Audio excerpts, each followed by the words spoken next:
ಮಾನ್ಯ ಪತ್ರಿಕಾ ಬಂಧುಗಳೇ, ನಿನ್ನೆ ಬೆಳಗಾವಿಯಲ್ಲಿ 100 ವರ್ಷಗಳ ಮಹಾತ್ಮ ಗಾಂಧಿಯವರ AICC ಅಧ್ಯಕ್ಷರಾಗಿದ್ದನ್ನು ಕೊಂಡಾಡುವ ಕಾರ್ಯಕ್ರಮ ಇತ್ತು ಕಾಂಗ್ರೆಸ್ನವರು. ಅಲ್ಲಿ ಜೈ ಬಾಬು, ಜೈ ಭೀಮ್, ಜೈ ಸಂವಿಧಾನ ಮೂರಕ್ಕೂ ಹೋಲಿಕೆ ಇರಲಿಲ್ಲ. ಆ ಮೂರಕ್ಕೂ ಇವತ್ತಿನ ಕಾಂಗ್ರೆಸ್ಸು ವಿರುದ್ಧವಾಗಿದೆ. ಇದನ್ನು ನಾನು ನಿನ್ನೆಯೂ ಕೂಡ ಹೇಳಿದ್ದೆ. ಅಂಬೇಡ್ಕರ್ ಅವರನ್ನು ಸೋಲಿಸಿ ಅಪಮಾನ ಮಾಡಿ ಅವರ ಜೀವಿತಾವಧಿಯಲ್ಲಿ ನೋಯಿಸಿ ಇವತ್ತು ಅಂಬೇಡ್ಕರ್ ಅವರೇ ನಮ್ಮ ಅಸ್ಮಿತೆ ಅನ್ನೋ ರೀತಿ ಕಾಂಗ್ರೆಸ್ ಮಾತಾಡ್ತಾ ಇರೋದು ಇದೊಂದು ರೀತಿಯ ದುರ್ದೈವದ ಸಂಗತಿ. ಬಾಪು ಹೆಸರು ಹೇಳಿ ಮಹಾತ್ಮ ಗಾಂಧಿಯನ್ನು ಬಿಟ್ಟು ನಕಲಿ ಗಾಂಧಿಗಳು ಇವತ್ತು ಮಹಾತ್ಮ ಗಾಂಧಿಯರ ಮನಸ್ಥಿತಿಗೆ ವಿರುದ್ಧವಾಗಿ ಕಾಂಗ್ರೆಸ್ಸನ್ನು ಇವತ್ತು ನಡೆಸ್ತಾ ಇದ್ದಾರೆ.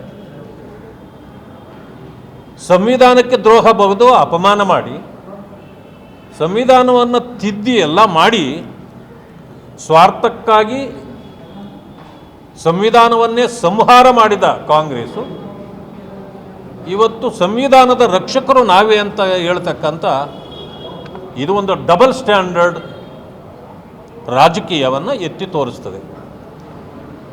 ಆದರೆ ಇದಕ್ಕೆ ಉತ್ತರ ಕೊಡುವ ಭರದಲ್ಲಿ AICC ಅಧ್ಯಕ್ಷರಾಗಿರ್ತಕ್ಕಂಥ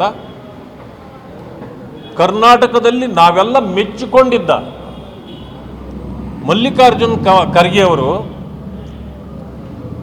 ಒಂದು ರೀತಿಯ ಅಟ್ಟಹಾಸ, ಅಹಂಕಾರ ಜೊತೆಗೆ ಆತ್ಮವಂಚನೆಯ ಮಾತುಗಳನ್ನು ಆಡಿದ್ದಾರೆ. ಪ್ರಧಾನಮಂತ್ರಿ ಮಾನ್ಯ ನರೇಂದ್ರ ಮೋದಿಯವರನ್ನು ಸಂಬೋಧಿಸುವಾಗ ಅವನು ಇವನು ಅಂತಕ್ಕಂಥ ಮಾತುಗಳನ್ನು ಆಡಿದ್ದಾರೆ. ಇದಕ್ಕೆ ನಮ್ಮ ಧಿಕ್ಕಾರ ಇದೆ. ಇಷ್ಟು ದಿನಗಳ ದೀರ್ಘಕಾಲ ರಾಜಕಾರಣ ಮಾಡಿದ ಮಾನ್ಯ ಮಲ್ಲಿಕಾರ್ಜುನ್ ಖರ್ಗೆ ಅವರನ್ನು ನಾವು ನೋಡಿದ ರೀತಿಯೇ ಬೇರೆ. ಈಗ AICC ಅಧ್ಯಕ್ಷರಾದ ನಂತರ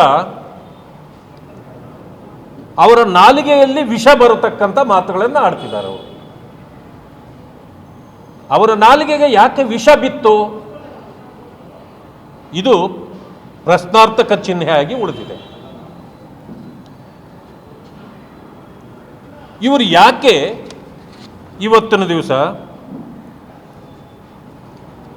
BJPಯನ್ನು ಕೆಟ್ಟದಾಗಿ ಮಾತಾಡ್ತಕ್ಕಂಥದ್ದು, BJP ನಾಯಕರ ಮೇಲೆ ಇಲ್ಲ ಸಲ್ಲದ ಸುಳ್ಳುಗಳನ್ನು ಹಬ್ಬಿಸ್ತಕ್ಕಂಥದ್ದು, ಇಂತಹ ಎತ್ತರಕ್ಕೆ ಹೋದ ನಾಯಕರಿಗೆ ಇದು ಅವಶ್ಯಕತೆ ಇತ್ತೇ ಅನ್ನೋದು ನನ್ನ ಪ್ರಶ್ನೆ.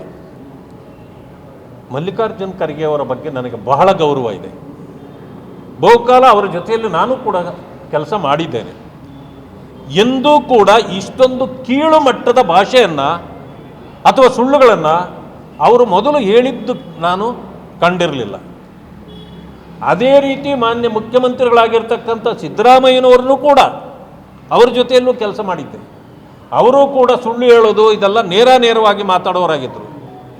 ಆದರೆ ಅಧಿಕಾರದ ಹಪಾಹಪಿಗೆ ಬಿದ್ದು ಇವರಿಬ್ಬರೂ ಕೂಡ ಒಬ್ಬರನ್ನೊಬ್ಬರು ಮೀರಿಸುವ ರೀತಿಯಲ್ಲಿ ಸುಳ್ಳುಗಳನ್ನು ಹೇಳೋದಂಥದ್ದು ಮತ್ತೆ ಮೂದಲಿಸ್ತಕ್ಕಂಥದ್ದು ಇದು ಸರಿಯಾದ ಕೆಲಸ ಅಲ್ಲ. ನಿನ್ನೆ ಒಂದು ಮಾತನ್ನು ಮಲ್ಲಿಕಾರ್ಜುನ್ ಖರ್ಗೆ ಅವರು ಹೇಳಿದ್ದಾರೆ. ನಾವು ಬೆಂಕಿ ಇದ್ದ ಹಾಗೆ, ಮನಸ್ಸು ಮಾಡಿದ್ರೆ ಸುಟ್ಟು ಹೋಗ್ತೀರಿ ಅಂತ ಹೇಳಿದ್ದಾರೆ. ಇದು ಯಾವ ಗಾಂಧಿಯ ತತ್ವ? ಮಹಾತ್ಮ ಗಾಂಧಿಯವರ ತತ್ವನ ಇದು? ಅವರು ಹೇಳಿಕೊಟ್ಟಿದ್ರ? ಆದರೆ ಮಾನ್ಯ ಖರ್ಗೆಜಿಯವರೇ ಒಂದನ್ನು ನೆನಪಿಟ್ಕೊಳ್ಳಿ, ನಿಮಗೆ ನೇರವಾಗಿ ಹೇಳ್ತಿದ್ದೇನೆ, BJPಯಲ್ಲಿ ಬೆಂಕಿಯೂ ಇದೆ. ನಾವು ಬೆಂಕಿ ಇಲ್ಲ ಅಂತ ನಾವು ಹೇಳಿಲ್ಲ, ಈಗ ನೀವು ಹೇಳಲಿಕ್ಕೆ ಪ್ರಾರಂಭ ಮಾಡಿದ್ದೀರಿ. ಬಿರುಗಾಳಿಯೂ ಇದೆ. ನೀವು ಬೆಂಕಿ ಹಚ್ಚಿದರೆ ಅದನ್ನು ಆರಿಸುವ ಜಲಶಕ್ತಿಯೂ ಇದೆ. ಜನಶಕ್ತಿಯೂ ಇದೆ ನಮ್ಮಲ್ಲಿ. ಯಾವ ವಿಧದಲ್ಲೂ ನೀವು ನಮಗೆ ಸರಿಸಮಾನರೇ ಅಲ್ಲ. ನೀವು ಹಚ್ಚುವ ಬೆಂಕಿ ಈಗಾಗಲೇ ನಿಮ್ಮನ್ನೇ ಸುಟ್ಟಿದೆ. ಈ ದೇಶದಲ್ಲಿ ಎಲ್ಲ ರಾಜ್ಯಗಳಲ್ಲೂ ಕಾಂಗ್ರೆಸ್ ಇದ್ದ ಕಾಲ ನೋಡಿದ್ದೇವೆ. ಇವತ್ತು ನೀವು ಬೆಂಕಿ ಹಚ್ಚಲಿಕ್ಕೆ ಪ್ರಾರಂಭ ಮಾಡಿದ ಮೇಲೆ ಕೇವಲ 3 ರಾಜ್ಯಗಳಲ್ಲಿ ಮಾತ್ರ ಉಳಿದಿದ್ದೀರಿ. ಈ 3 ರಾಜ್ಯಗಳಿಂದಲೂ ಹೊರಗಡೆ ಹೋಗ್ತಕ್ಕಂಥ ಪರಿಸ್ಥಿತಿ ಈಗಾಗಲೇ ನಿಮಗೆ ಬಂದೊದಗಿದೆ ಅನ್ನೋದನ್ನು ತಿಳ್ಕೊಳ್ಳಿ. ಅದಾದ ಮೇಲೆ ಕಿತ್ತೂರು ರಾಣಿ ಚೆನ್ನಮ್ಮನಿಗೆ ಪ್ರಿಯಾಂಕಾ ಗಾಂಧಿಯವರನ್ನು ಹೋಲಿಕೆ ಮಾಡಿದ್ದೀರಿ. ಇದು ಯಾರನ್ನ ಓಲೈಕೆ ಮಾಡ್ತಿದ್ದೀರಿ? ಏನಕ್ಕೆ ಮಾಡ್ತಿದ್ದೀರಿ? ದಲಿತರ ಪರವಾಗಿ ಧ್ವನಿ ಎತ್ತಲಾರದ ನೀವು, ನಿಮ್ಮ ಇಡೀ ಜೀವನದಲ್ಲಿ ದಲಿತ ಸಮುದಾಯದ ಪರವಾಗಿ ನಿಲ್ಲದ ನೀವು ಕೇವಲ ನಿಮ್ಮ ಸ್ವಾರ್ಥಕ್ಕಾಗಿ ರಾಜಕಾರಣ ಮಾಡಿದಿರೇ ಹೊರತು ಯಾವ ದಲಿತರನ್ನು ಬೆಳೆಸಿದಿರಿ? ದಲಿತರಿಗಾಗಿ ಏನು ಕೊಟ್ರಿ? ಈಗ 25,000 ಕೋಟಿ ದಲಿತರಿಗಿಟ್ಟ ಹಣವನ್ನು ನುಂಗಿದ್ರಲ್ಲ ನಿಮ್ಮ ಸರ್ಕಾರ ಕರ್ನಾಟಕದಲ್ಲಿ. ಒಂದೇ ಒಂದು ಸಾರಿ ನೀವು ಸೊಲ್ಲೆತ್ತಲಿಕ್ಕೆ ನಿಮಗೆ ಆಗಲಿಲ್ಲ.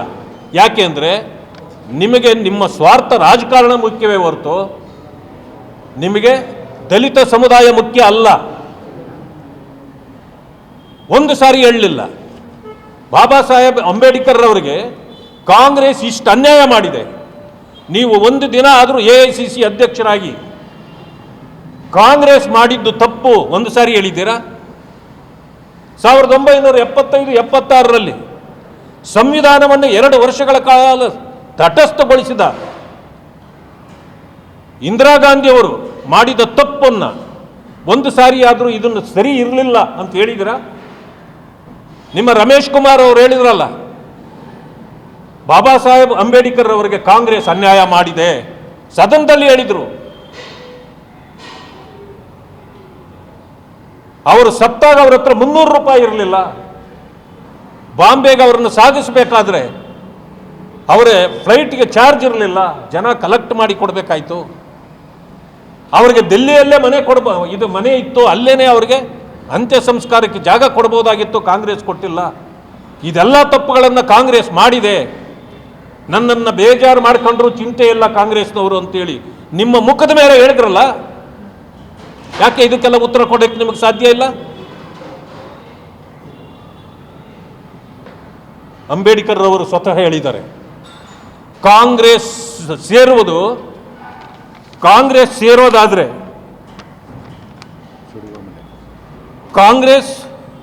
Joining Congress will be a suicidal. ನೀವು ಕಾಂಗ್ರೆಸ್ಗೆ ಸೇರೋದು ಆತ್ಮಹತ್ಯೆ ಮಾಡಿಕೊಂಡಂತೆ ಅಂತ ಅಂಬೇಡ್ಕರ್ ಅವರು ಹೇಳಿರೋದು. ಬಾಬಾ ಸಾಹೇಬ್ ಅಂಬೇಡ್ಕರ್ ಅವರು ಸುಡುವ ಮನೆ ಕಾಂಗ್ರೆಸ್ ಅಂತ ಹೇಳಿದ್ದಾರೆ ಬಾಬಾ ಸಾಹೇಬ್ ಅಂಬೇಡ್ಕರ್ ಅವರು. ನೀವು ಯಾವ ನಾಲಿಗೆಯಿಂದ ನಿನ್ನೆ ಹೇಳ್ತೀರಿ ನನ್ನನ್ನು ಗೆಲ್ಲಿಸಿದ್ದು ಕಾಂಗ್ರೆಸ್ಸು, ಸೋಲಿಸಿದವರು ಜನಸಂಘದವರು ಅಂತ? ನಿಮಗೆ ನಾಚಿಕೆ ಬರಬೇಕಾಗಿತ್ತಲ್ಲ ಈ ಮಾತುಗಳನ್ನ ಹೇಳಲಿಕ್ಕೆ. ಇವತ್ತು ಒಂದು ಪ್ರಶ್ನೆಗೆ ನೀವು ಉತ್ತರ ಕೊಡಲಿಕ್ಕೆ ನಿಮ್ಮಲ್ಲಿ ಉತ್ತರ ಇಲ್ಲ, ನನಗೆ ಗೊತ್ತಿದೆ. ಸ್ವಾರ್ಥಕ್ಕಾಗಿ ರಾಜಕಾರಣ ಮಾಡಿ ಸಮುದಾಯವನ್ನು ನೀವು ಇವತ್ತು ಕಾಂಗ್ರೆಸ್ಗೆ ಅಡ್ಡ ಇಟ್ಟು ದೊಡ್ಡ ರಾಜಕೀಯ ಭಾಷಣ ಮಾಡ್ತೀರಿ, ಸುಟ್ಟೋಗ್ತೀರಿ ಅಂತೀರಿ. ಕಾಂಗ್ರೆಸ್ಗೆ ಈ ರೀತಿ ಆತ್ಮವಂಚನೆ ರಾಜಕಾರಣವನ್ನು ಮಾಡಿ ಕಾಂಗ್ರೆಸ್ ನಕಲಿ ಗಾಂಧಿಗಳನ್ನು ಓಲೈಕೆ ಮಾಡ್ತಿರಲ್ಲ, ನಿಮ್ಮ ರಾಜಕೀಯ ಜೀವನದ ಎತ್ತರಕ್ಕೆ ಇದು ಸರಿಯಾ? ಕರ್ನಾಟಕದಲ್ಲಿ ಏನು ಪರಿಸ್ಥಿತಿ ಇದೆ? ದಲಿತರ ಸಮಾಧಿ ಆಗ್ತಾ ಇದೆ.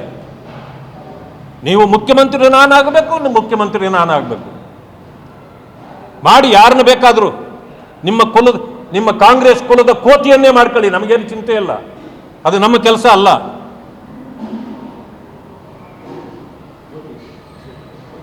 ಆದರೆ ನಮ್ಮಲ್ಲಿ ಗಾದೆ ಇದೆ, ನನ್ನ ಕುಲದ ಕೋತಿ ಅಂತಾರೆ, ಅಂದರೆ ಗಾದೆ ಮಾತದು.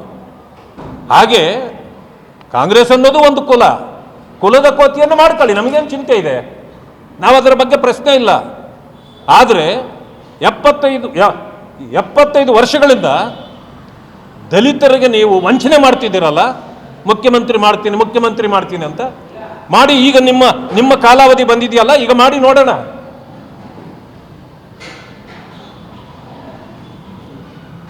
ಮಾನ್ಯ ಸಿದ್ದರಾಮಯ್ಯನವ್ರನ್ನ ಇಳಿಸ್ಕೊಳ್ಳಿ.